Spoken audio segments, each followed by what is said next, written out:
The issue of contraband, such as ganja and cell phone, getting into the island's penal facilities is again in the spotlight, with 2 correctional officers being charged with breaches recently. It's causing grave concern as it indicates that those who are expected to enforce the law are the ones breaking it.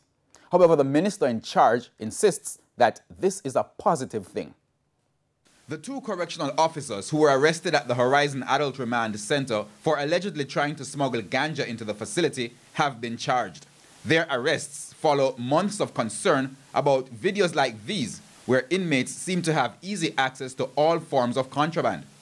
The recent arrests are 2 of several such cases.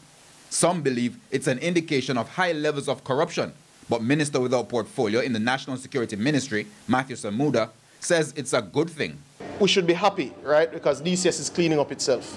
What you don't want is a situation where external factors have to come in. So when DCS has said, we're not doing this, we're not allowing long-term issues to preside without, fighting. We're going to fight tooth and nail to fix it, and they're fixing it. So you've seen 3 officers charged in the last week. These weren't caught by external agencies, right? These were caught by DCS, and that's a critical point. The 2 officers charged are 34-year-old Alston Richards and 54-year-old Denzel Wint, who were both assigned to the Horizon Adult Remand Center. On Sunday, both men were found with ganja as they entered the facility hours apart. They have been charged with introducing contraband into a penal institution and possession of ganja. While refusing to comment on these 2 cases, Mr. Samuda confirmed that there has been an increase in seizures of contraband in the past year. Over 2,000 cellular phones have been seized over the past 12 months, compared to 1,100 in previous years. But in addition to what he says is increased vigilance to weed out bad officers among prison staff, he says the legislative framework is antiquated and is to be adjusted soon.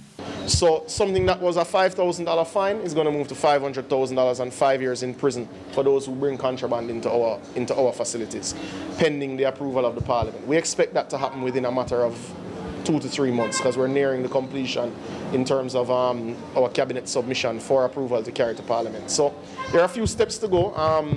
As I said, with legislation, I keep fingers crossed, because during the consultation process a lot can happen.